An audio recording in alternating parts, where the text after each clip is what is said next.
Welcome to the CircuitPython Show. I'm your host, Paul Cutler.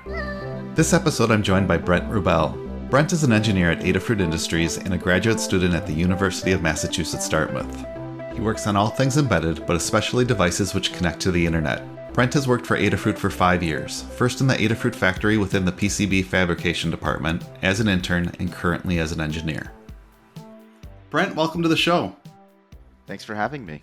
Let's start at the beginning. What is your origin story? How did you first get involved in computing and electronics? Those are two completely separate questions for me because they take different forms. Computing, I got my first computer. I'm not very old. I'm 26. So I've listened to previous backstories of people and they're like, oh, I started on a mainframe, but I started on a Dell Dimension with the Pentium 4. I upgraded the GPU as much as I could really.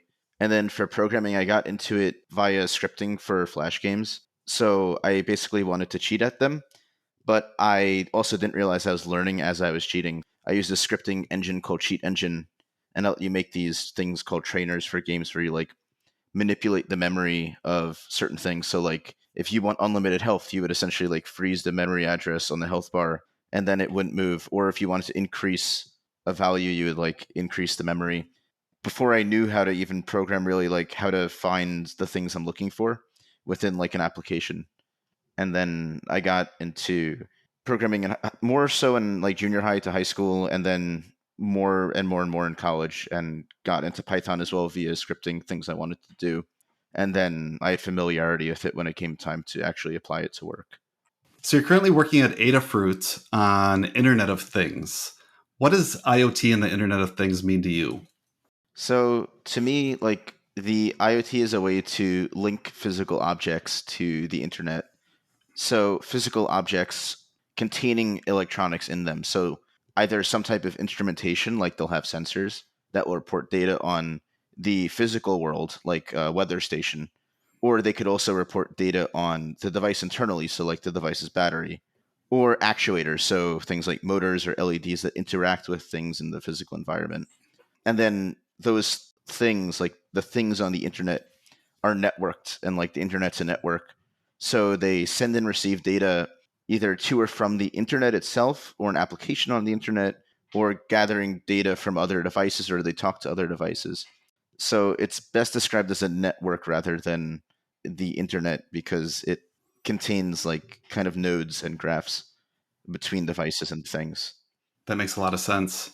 Adafruit's known for a lot of those products, but they also have an Internet of Things service, kind of like what you were touching on just now, called Adafruit IO. Tell me about that. Adafruit IO is a platform.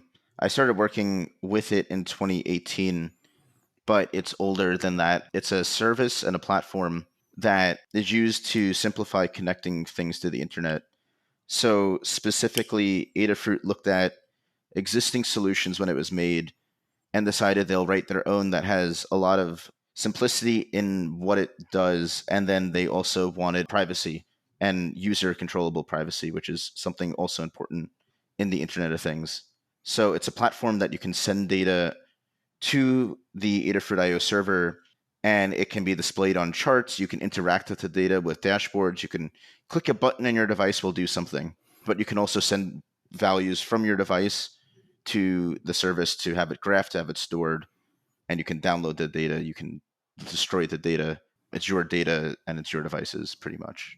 I've seen some really neat Learn guides that show how to use Adafruit IO. I think you might have actually written a few of them. Are there any that come to mind that people should check out, or any user-created projects using Adafruit IO that you've seen that kind of highlight what it's capable of? The COVID lockdown period was definitely, or shutdown, however you want to view it, was CO2 monitoring was really hot during that time. And then any type of gardening project, like Adafruit sells these capacitive soil sensors. So using those to monitor plants, and people were starting to grow stuff at home and kind of explore that they had a backyard. And those guides are always interesting, especially due to anything of this physical process is interesting to me, because a lot of the physical world is modeled better with the Internet of Things. And Adafruit IO has a free tier, is that right?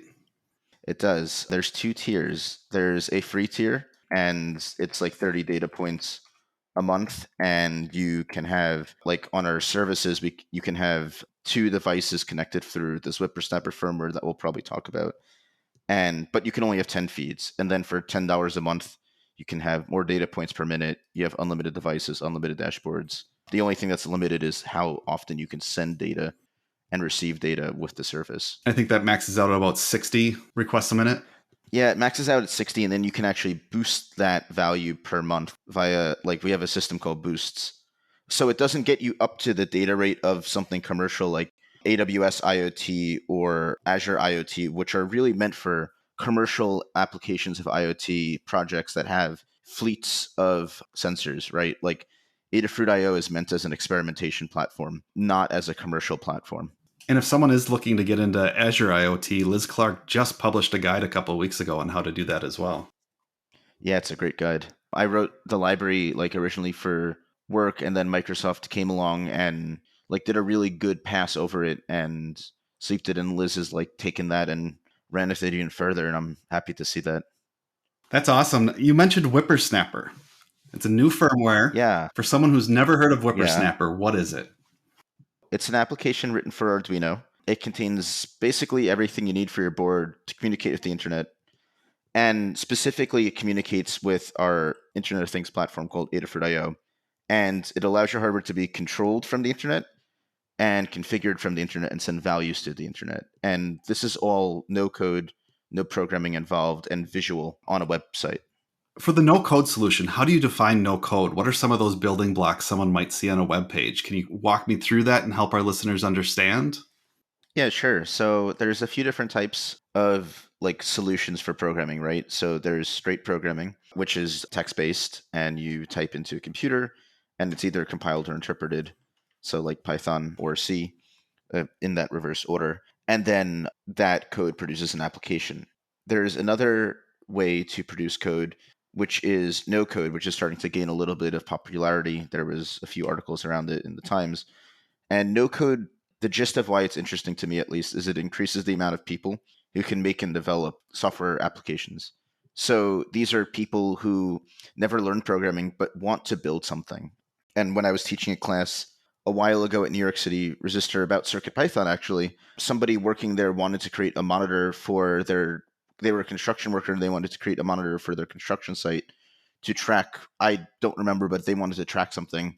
But the intricacies around doing an Internet of Things project versus doing a regular embedded project were too much. So this is something for scientists, students, people who are wanting to build something but may not have the knowledge base. Like the Internet of Things requires a huge knowledge base, right? Like you need to know web development and some level.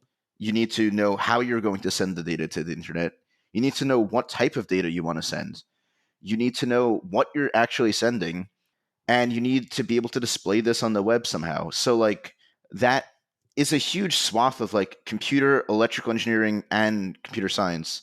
And it's difficult. So this like no code solution through Wippersnapper and Adafruit IO is designed to be super simple for people who couldn't build these types of projects before or stopped on these types of projects because the level of complexity was too much. Is there a hope that they might transition into something like CircuitPython or learn programming from them?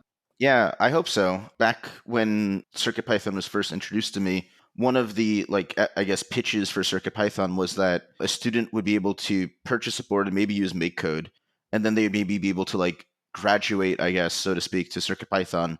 Then they would be able to use the same board and graduate to C.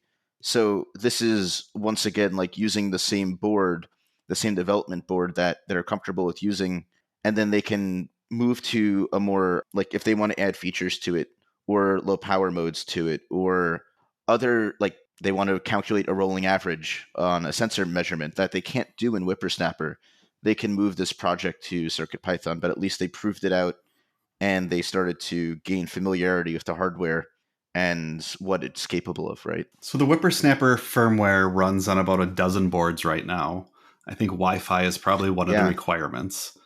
Mm-hmm. I had an ESP S2 lying around, so I hooked it up, and it's pretty neat. You have the ability to update the firmware right from the web page, and then you can add, I think they're called actions or components. You need to add a component first. So tell me about how once you've got the board and the firmware installed, How do you add some of those components, and then how can you add them to a dashboard on Adafruit IO? Yeah, so once you have your board set up, generally when people build projects, they'll have something in mind that they want to build. So hopefully, or they'll have some parts left over from a previous project. You essentially can add components visually by clicking, and these components need to be physically plugged into your board. And if they're physically plugged into the board, you can click on add a new component from the website, and it will drop down this whole parts list of all the parts that are compatible with your boards. And we have nice 3D renders of everything, and we also have pictures of them. And while some things are similar, like you and I both know that a button and a switch are both digital input components, they will send a Boolean value 1 or 0 if they're open or closed. The target audience for Wippersnapper might not necessarily know that. And like an absolute beginner, like we're talking about somebody who has the part on their desk and is looking for what to hook it up to, will look at the part picture and say, this is what it is. So it kind of looks like a video game inventory, and it's supposed to.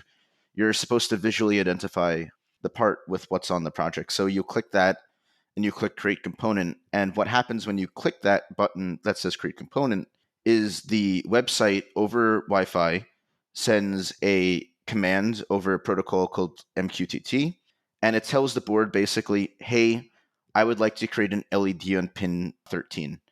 And the device will execute a command and create that pin. And then the dashboard will show that pin's been created, and you can interact with it. You can turn it on or off, or you can read data from it if it's an input pin, I guess. Whippersnapper is currently in beta. Are there any big gotchas that people should be looking out for if they try and test it? Every little piece of feedback, especially when in beta, like as far as user interactions, buttons being in the wrong place, software crashing, software doing unexpected things, typical beta things, I'm interested in. There's nothing that at this point, there's nothing that's super limited. Like there are some peripherals that are in the pipeline, like one wire for the Dallas semi temperature sensors, and then NeoPixel, dot star API, servo API, a display API. So there's things that are still being worked on, but generally the service itself is the features are there for somebody to start working and experimenting with it, and it'll just improve over time. Where do you see some of those improvements going next? Sometime in the spring, I wrote a few guides, and I wrote a guide for adding a new board to Wippersnapper and then adding new components. And I saw a community contribution go by earlier. So a lot of the model for this is definitely taken from the CircuitPython project, where we have this open source firmware for CircuitPython and parts of the web application they can interact with.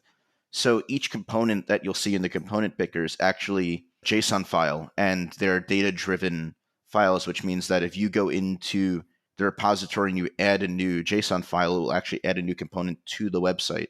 So this is a way of opening Adafruit IO up to user contributions that aren't impacting the core, the application's quite big, but these are the types of contributions that would be beneficial for Wippersnapper. So I'd like to see more community contributions as we start to head out of beta, increase sensor support as we head out. Maybe every sensor Adafruit makes would be pretty cool. And externally submitted sensors from companies that aren't Adafruit and boards that are from companies that aren't. And I also want to do low power mode sometime this summer. I think that's very crucial to IoT projects. And I think that over the last 2 years, Whippersnapper is a pretty cool interface for configuring a device and then sending it into low power mode. And that's kind of what I want to do. Internet of Things projects are really hard, and finishing projects is really hard. What advice would you give someone that's starting or trying to finish an IoT type project? I mean, the simple answer is get paid for it, but right, the more pressing answer is how do I finish project? And the stick with itness is crucial to finishing an Internet of Things project, because there's so many different layers associated with these projects. It's not a typical electronics project where you'll revise a PCB, but you'll maybe revise the software as well that runs on the device, and you'll maybe revise the interface on the web or the mobile app that the device connects to. So getting it to a good enough point, I think, is important, and then everything can be made faster. Especially even as we worked on Wippersnapper, it originally wasn't as quick as it currently is. It takes time to revise. Maybe you want to use a faster communication protocol. Maybe you want to change the communication protocol. Maybe you decide Wi-Fi doesn't reach long enough and you want to use a different transport. Getting the project complete is important, and then revising it after, I've always felt, is the way to go for finishing projects. I couldn't agree more. When we were preparing for the podcast, it turns out that we both have a love of newsletters. And I'll make sure to put some of these in the show notes. But I wanted to ask you for just a couple of your favorite newsletters, and they can be on any topic. I'll give you 3. I won't plug the one I work for until the 4th one. That'll be the secret one. So I hit open on 3 newsletters basically every week. I was trying to think of 3 I continuously hit open on. One of them is The Prepared. If you're an engineer, I can't recommend it enough. It's written by multiple authors and usually changes every week or every few weeks. So a civil engineer, an architect, people who are really into bicycles, people who are into environmental city design, and has news analysis vectors, videos about that sector of manufacturing, right? So videos of this really cool manufacturing process I've never seen before, or a guy making something, or a craftsman making something out of a material I've never heard of before. That one's really good. That's The Prepared. I like a newsletter by Allison Roman. It's a recipe newsletter. She gives you a story and a recipe every week. I recently got a larger kitchen that's not also in my living room, so I've been cooking a little bit more and enjoying her recipes and I need to actually get some equipment to cook with. I definitely need a link to that newsletter. Yeah, it's good. She has a really good burger recipe, even if you don't like burgers. They're pretty tasty. And then the last one is Blackbird Spy Plane, which is a newsletter. It's written by this guy, Jonah Weiner, who's out in California. It's about clothing. It's about design. And I like it because his voice as an author is super jarring, but it's really fun to read. And he kind of uses this weird mixed capitalization style. And it feels like you're being yelled at, but in the military. And it has this weird mix of technical lingo within the design world, aesthetic, and then also technical lingo in the military world, like intelligence and reconnaissance, but applied to something completely different. And it's really fun to read. And your 4th Adafruit newsletter would be? Yeah, so the Adafruit newsletter, I'll plug it, is I write their IoT newsletter. It comes out every single month. I basically gather information about IoT projects that either get sent to me, I pick up on Twitter, or I just pick up from being on the internet, put it in Evernote, and then convert it to Markdown and send it every month. I'll share 2 quick newsletters, and I'll link to these in the show notes as well. If you like to read and you enjoy sci-fi and fantasy, Transfer Orbit is a newsletter that's out there.